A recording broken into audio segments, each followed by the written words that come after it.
Hi hello నమస్తే welcome to social post. నేను మీ యాంకర్ పప్పు. ఈ రోజు మనతో స్పెషల్ గెస్ట్ ఉన్నారండి. ఆ గెస్ట్ ఎవరో కాదు, ఆస్ట్రాలజీ మన రాజేష్ గారు మనతో ఉన్నారు. అండ్ ఆస్ట్రాలజీ పైన ఏంటి కొన్ని సందేహాలు ఉన్నాయి, ఆ సందేహాలు సార్ని అడిగి తెలుసుకోవడానికి ప్రయత్నిద్దాం.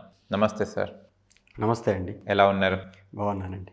సార్, గోచారం చూడడంలో ఏ గ్రహాలు మెయిన్ రోల్ ప్లే చేస్తాయి? కుంభరాశి వాళ్ళకి రాశిలోనే శని ఉన్నాడు, అంటే ఇది జన్మ శని అని అంటారు.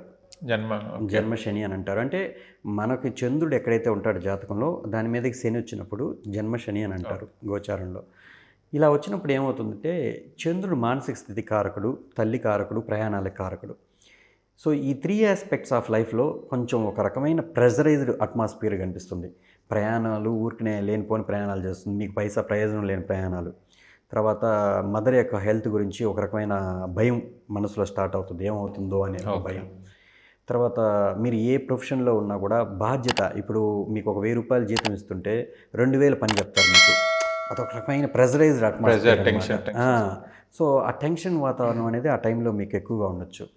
సో కానీ ఈ కుంభరాశి వారికి 7వ స్థానమైన సింహాన్ని చూస్తున్నారు కాబట్టి చాలామందికి పెళ్ళిళ్ళు అయ్యే అవకాశాలు ఉంటాయి. కొత్త బిజినెస్ పార్ట్నర్స్ లైఫ్లోకి ఎంటర్ అవుతారు. మొత్తానికి బిజినెస్ పార్ట్నర్స్తో కొత్తగా అవ్వడమా లేదా విడిపోవడమా అనేది వాళ్ళ యొక్క జాతకంలో బట్టి చెప్పాలి.